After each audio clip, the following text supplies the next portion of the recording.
अस्सलामुअलैकुम, मैं Mohammad Mohsin, doctor teacher में खुशामदीद। ये मेरा ई-कैट का लेक्चर 3 है। लेक्चर 1 और लेक्चर 2 में हमने सेट को कवर किया, उसके कुछ टॉपिक्स रह गए जो इस लेक्चर में मैं कवर करूंगा इंशाल्लाह, और फिर नेक्स्ट लेक्चर से नेक्स्ट टॉपिक की तरफ हम मूव कर जाएंगे। तो लास्ट सेकंड लेक्चर में हमने जो लास्ट में डिस्कस किया था वो एसोसिएटिव प्रॉपर्टी थी। अब उसी से रिलेटेड हमारे पास एक और प्रॉपर्टी है जो मैंने लिखी हुई है यहाँ पे, डिस्ट्रीब्यूटिव प्रॉपर्टी, डिस्ट्रीब्यूटिव लॉ। पहली प्रॉपर्टी है distributive property of union over intersection, और इसमें राइट डिस्ट्रीब्यूशन भी आएगी और लेफ्ट डिस्ट्रीब्यूशन भी आएगी, तो दोनों को डिस्कस कर लेंगे हम। और फिर है distributive property of intersection over union, दोनों में फर्क क्या है, और फिर इसको कार्टेशियन प्रोडक्ट के हिसाब से भी देख लेंगे। तो डिस्ट्रीब्यूटिव प्रॉपर्टी ऑफ यूनियन यानी कि हमारे पास ए यूनियन डिस्ट्रीब्यूट हो रहा होगा, यूनियन ओवर इंटरसेक्शन, इंटरसेक्शन पे डिस्ट्रीब्यूट हो रहा होगा, तो बी इंटरसेक्शन सी, ये मेरे पास फॉर्मूला बनेगा। इसके राइट साइड क्या बनेगा वो बात की बात है। तो क्या हो रहा है, मैं distributive property of union, union की प्रॉपर्टी ओवर इंटरसेक्शन, इंटरसेक्शन पर है, तो ये बनेगा। अब क्या होगा, डिस्ट्रीब्यूट हो जाएगा, ए यूनियन डिस्ट्रीब्यूट होगा बी के साथ भी, और ए यूनियन डिस्ट्रीब्यूट होगा सी के साथ भी, तो ये बन जाएगा ए यूनियन बी और ए यूनियन सी, और बीच में इंटरसेक्शन है तो इंटरसेक्शन का साइन एज इट इज यहां पे आ जाएगा। ये हमारे पास क्योंकि राइट साइड पे डिस्ट्रीब्यूशन हुई है तो इसको कहेंगे राइट डिस्ट्रीब्यूटिव लॉ। अगर मैं इसी को लेफ्ट डिस्ट्रीब्यूटिव लॉ के हिसाब से देखूं तो ये बनेगा ए इंटरसेक्शन बी और बाहर आ जाएगा यूनियन ए। अब क्या हो रहा है, हमारे पास अंदर ब्रैकेट में इंटरसेक्शन है, यूनियन हमारे पास डिस्ट्रीब्यूट हो रहा है, लेकिन अब लेफ्ट साइड पे डिस्ट्रीब्यूट हो रहा है, तो ये बन जाएगा, ये सिंपल सी आ जाएगा, सॉरी, तो ये बन जाएगा ए यूनियन सी, यानी ये जो सी है ये ए के साथ अलग, और ये जो सी है ये बी के साथ अलग, और बीच में आ जाएगा इंटरसेक्शन। ये बन जाएगा हमारे पास लेफ्ट डिस्ट्रीब्यूटिव लॉ। उम्मीद है ये चीज क्लियर हो गई होगी।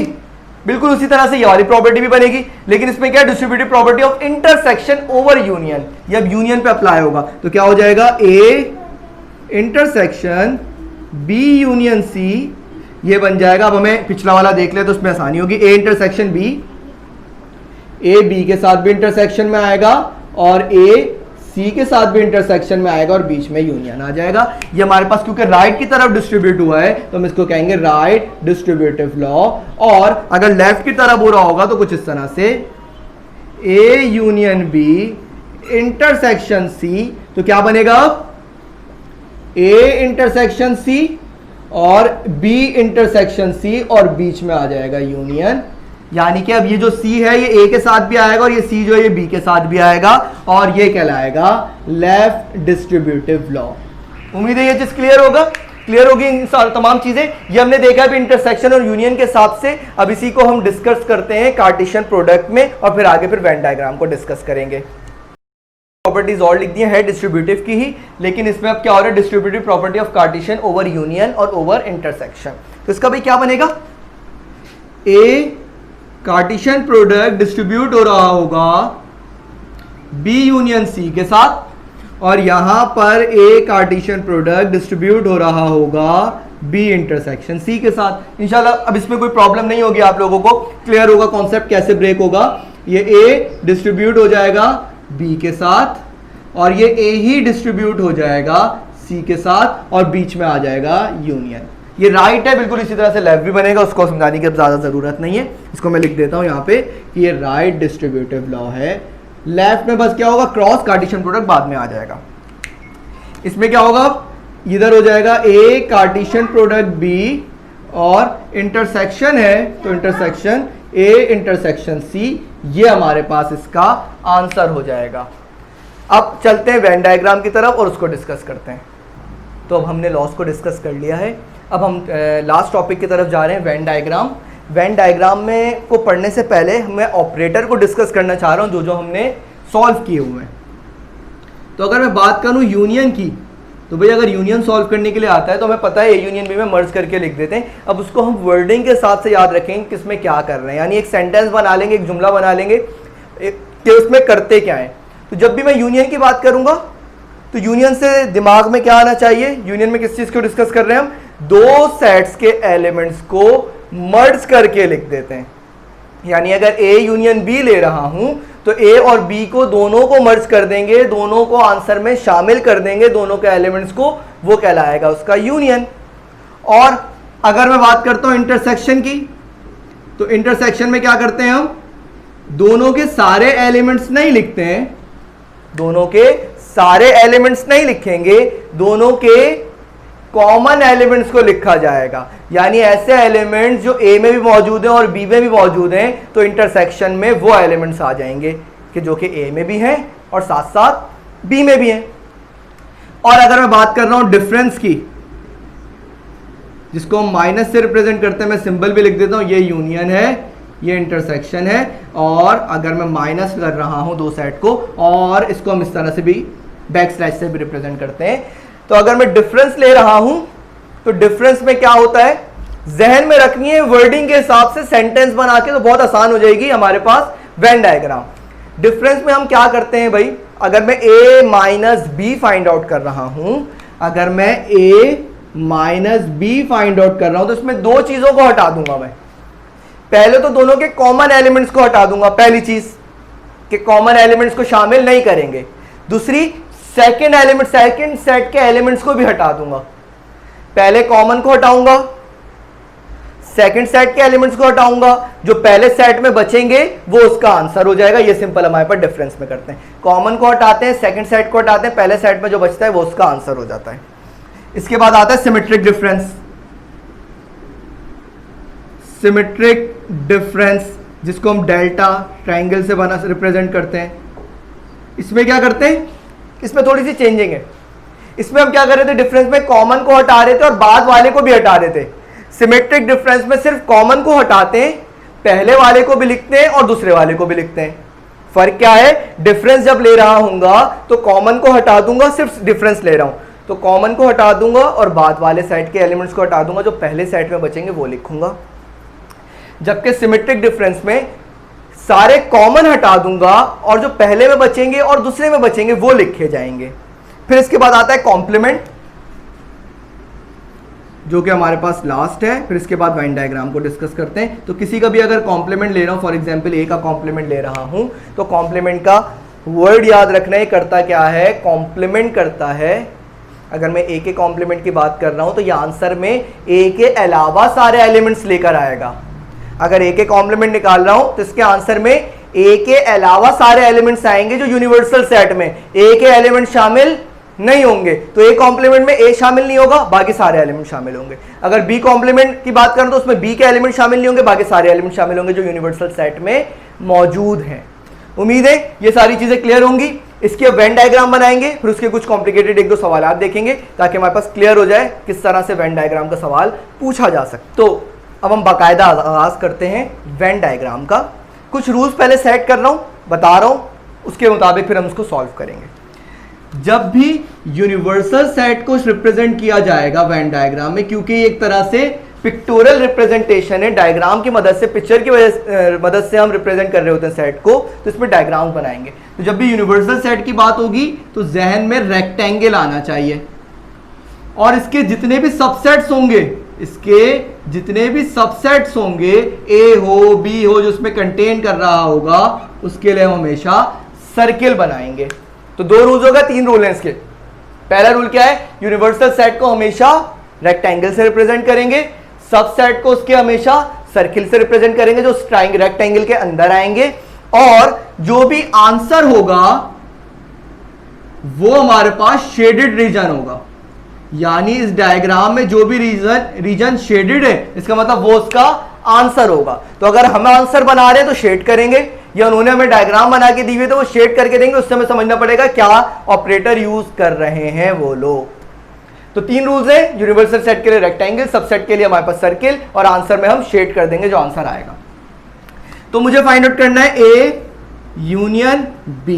मैं रिप्रेजेंटेशन कर देता हूं, ये यूनिवर्सल सेट कहलाएगा, ये हमारे पास सेट ए कहलाएगा, और ये हमारे पास सेट बी कहलाएगा। ठीक है, अब हमें याद होना चाहिए यूनियन में क्या करते हैं। मैंने सारी चीजें वर्ड टू वर्ड बता दी हैं, उसको मैथमेटिकली रिप्रेजेंट हमने किया ही नहीं है, मैथमेटिकल की बात की नहीं है कि किस तरह से हम सॉल्व कर रहे होते हैं। तो अगर मैं यूनियन ले रहा हूं तो यूनियन में पहले सेट के एलिमेंट भी आते हैं और दूसरे सेट के एलिमेंट भी आते हैं, यानी ए भी शामिल होता है और बी भी शामिल होता है। तो सवाल है मैं इसको वेन डायग्राम में कैसे रिप्रेजेंट करूंगा, मैंने बता दिया है, जो भी आंसर होता है उसको हम शेड कर देते हैं। तो अभी मैंने बोला यूनियन में ए भी शामिल होगा और बी भी शामिल होगा, इसका मतलब ए भी शेड हो जाएगा पूरा का पूरा और बी भी शेड हो जाएगा, ये पूरा का पूरा इसका आंसर हो जाएगा। इसके बाहर को कुछ भी शेड करने की जरूरत नहीं है। फिर आ रहा है इंटरसेक्शन, तो मैं बोल रहा हूं ए इंटरसेक्शन बी, ये आ जाएगा यूनिवर्सल सेट, ये आ जाएगा ए और ये आ जाएगा बी। अब सवाल ये उठता है इंटरसेक्शन में क्या करते हैं हम, इंटरसेक्शन को भी हमने डिस्कस किया है। इंटरसेक्शन में हम पहले और दूसरे सेट के कॉमन एलिमेंट्स लिखते हैं। तो यहां पे एलिमेंट्स तो है नहीं, यहां पे रीजन है, यानी यहां पे कुछ एरिया है हमारे पास। तो भाई ऐसा रीजन ढूंढना है इसमें से जो ए में भी मौजूद हो और बी में भी मौजूद हो। अगर मैं इस रीजन की बात करता हूं तो सिर्फ ए के पास है, बी के पास पूरा नहीं है। अगर बी के इस रीजन की बात करता हूं तो बी के पास है, सिर्फ ए के पास नहीं है। ये वो रीजन है जो ए में भी मौजूद है और बी में भी मौजूद है। इसका मतलब क्या हुआ, जब मैं इंटरसेक्शन का आंसर लिखूंगा तो सिर्फ और सिर्फ इनका जो कॉमन रीजन होगा, जो मैं यहां पे शेड कर रहा हूं, सिर्फ इसे शेड करेंगे, इसके अलावा और किसी को शेड नहीं करेंगे। ये हो जाएगी हमारे पास इंटरसेक्शन। अब इसके बाद मैंने लिखा हुआ है डिफरेंस। तो अभी मैं डिफरेंस किसका निकाल रहा हूं, मैंने अभी दो डिफरेंस के सवाल लिखे क्योंकि दो अलग अलग कर दूंगा मैं इसको। मैं अभी कर रहा हूं, समझ लेते हैं, ए माइनस बी, और इसके बाद निकालूंगा मैं बी माइनस ए का सॉल्यूशन। तो ये क्या हो जाएगा, ये यूनिवर्सल सेट, ये ए, ये बी हो जाएगा, ये यूनिवर्सल सेट, ये ए और ये बी हो जाएगा। अब याद करते हैं हमने डिफरेंस में क्या सोचा था। हमने डिफरेंस में ये कहा था कि दूसरे सेट के एलिमेंट्स को निकाल देंगे, कॉमन को निकाल देंगे, जो पहले सेट में बचेगा वो लिखेंगे। तो ए पहला है, कॉमन को निकाल दो, मैं क्रॉस कर रहा हूं, ब्लू से क्रॉस कर देता हूं, कॉमन को निकाल दो, दूसरे सेट को निकाल देते हैं, जो पहला सेट में बचेगा रीजन वो इसका आंसर हो जाएगा, जो लाजमी तौर पे कॉमन को शेड नहीं करना होगा। जब b माइनस ए की बात करूंगा तो इसमें भी ये करूंगा, कॉमन को निकाल दूंगा, बाद वाले सेट को निकाल दूंगा। बाद वाला सेट ए है तो ए को निकाल दूंगा, सिर्फ शेड किसको करूंगा, मैं बी को शेड करूंगा। ये मेरे पास इसका आंसर हो जाएगा। उम्मीद है क्लियर होंगे। इसके बाद अभी हमारे पास रह गया है सिमेट्रिक डिफरेंस और कॉम्प्लीमेंट, उसके सवाल भी देखते हैं। तो अब मैंने दो सवाल बना दिए, एक सिमेट्रिक डिफरेंस का और एक कॉम्प्लीमेंट का। तो सोचते हैं, पहले मैं सवाल पहले लिख देता हूँ। सिमेट्रिक डिफरेंस हमें ए डेल्टा बी का फाइंड आउट करना है अगर, तो ये हमारे पास यूनिवर्सल सेट, ये हमारे पास ए और ये हमारे पास बी। अगर हमें ए का कॉम्प्लीमेंट फाइंड आउट करना है तो ये हमारे पास ए हो जाएगा। अब सोचते हैं, हमने क्या बोला था, अगर हम सिमेट्रिक डिफरेंस मालूम कर रहे हैं, यानी इस ट्राइंगल को, इस डेल्टा को फाइंड आउट कर रहे हैं, तो क्या करते थे, डिफरेंस में हम कॉमन भी निकालते थे, दूसरे सेट को भी निकालते थे। जबकि जब डेल्टा फाइंड आउट कर रहे होंगे तो हम इसमें सिर्फ और सिर्फ कॉमन को निकालेंगे, पहले सेट को भी लिख देंगे और दूसरे सेट को भी लिख देंगे। इसका मतलब इसमें हम क्या करेंगे, इस ए को भी पूरे को शेड कर देंगे सिवाय कॉमन रीजन के, और ये पूरा बी का बी भी शेड हो जाएगा, लेकिन कॉमन रीजन को शेड नहीं करेंगे।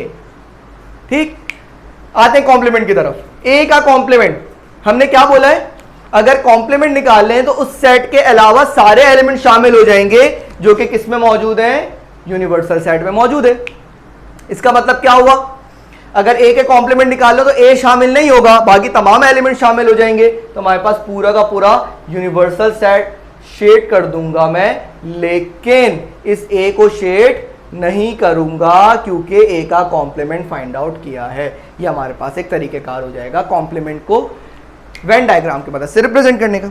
अब तीन सेट के मैंने दो एग्जांपल्स ले लिए। पहले में A union B union C, यानी ए ये बी है और ये सी है और ये यूनिवर्सल सेट है। बहुत सिंपल है वाला तो सवाल। तो A union B union C हमें फाइंड आउट करना है। इसका मतलब क्या हो जाएगा, ए भी शामिल है, बी भी शामिल है और सी भी शामिल है। तो पूरा का पूरा ए भी कलर हो जाएगा, बी भी कलर हो जाएगा और सी भी कलर यानी शेड हो जाएगा। ये इसका आंसर बन जाएगा। जबकि अगर मैं A intersection B intersection C ले रहा हूं, ये ए है, ये बी है, ये सी है, ये यूनिवर्सल सेट है, तो हमें मालूम होना चाहिए कि A intersection B intersection C में सिर्फ वो रीजन लेंगे जो ए में भी आ रहा है, बी में भी आ रहा है और सी में भी आ रहा है। मैं नंबरिंग कर देता हूं आसानी के लिए। मैं इसको नंबरिंग इस तरह से कर देता हूं 1 2 3 4 5 6 और 7। अब 1 का जो रीजन ए वाला है सिर्फ ए में आ रहा है और किसी में आ नहीं रहा है, तो उसको मैं क्रॉस कर देता हूं। बी वाला सिर्फ बी में आ रहा है, सी वाला सिर्फ सी में आ रहा है, इसको तो लिखने की जरूरत नहीं है। अगर इस 6 4 की बात करता हूं, ए में भी आ रहा है, बी में भी आ रहा है, लेकिन सी में नहीं आ रहा है क्योंकि सी यहां से स्टार्ट हो रहा है। ये बाउंड्री है जो कि सी से बाहर है, तो सी इसमें भी शामिल नहीं है। जब 6 की बात करूंगा तो 6 ए और सी में तो आ रहा है, बी में नहीं आ रहा है क्योंकि बी यहां से स्टार्ट हो रहा है, ये जा रहा है। 7 की बात करूंगा तो बी और सी में है पर ए में नहीं है क्योंकि ए हमारे पास यहां से स्टार्ट हो रहा है, तो 7 का रीजन इसमें नहीं है। तो 5 वो हमारे पास बचा जो कि ए के अंदर भी आ रहा है, सी के अंदर भी आ रहा है और बी के अंदर भी आ रहा है। इसका मतलब ये वाला रीजन कलर हो जाएगा, ये इसका इंटरसेक्शन हो जाएगा।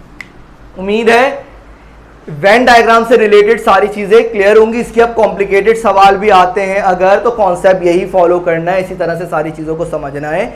इसलिए सारे ऑपरेटर को मैंने कवर करवा दिया है। तो अगर उम्मीद है सारी चीजें क्लियर होंगी। अगर कोई सवाल हो इससे रिलेटेड या कुछ सवालात भेजने हो वेन डायग्राम या प्रॉपर्टीज से रिलेटेड, तो आप फेसबुक पे हमसे कांटेक्ट कर सकते हैं और अपने सवालात हमें भेज सकते हैं। उसका लिंक मैंने डिस्क्रिप्शन में दिया हुआ है। तो भाई इस वीडियो को आगे दूसरे स्टूडेंट के साथ शेयर भी कीजिएगा, वीडियो को लाइक भी कीजिएगा और हमारे चैनल को सब्सक्राइब भी कर दिएगा। तो उम्मीद है यहाँ तक सारी चीज़ें क्लियर होंगी। इंशाल्लाह फिर नेक्स्ट लेक्चर में मुलाकात होगी। तब तक मेरी टीम को इजाज़त दीजिए। अल्लाह हाफिज़।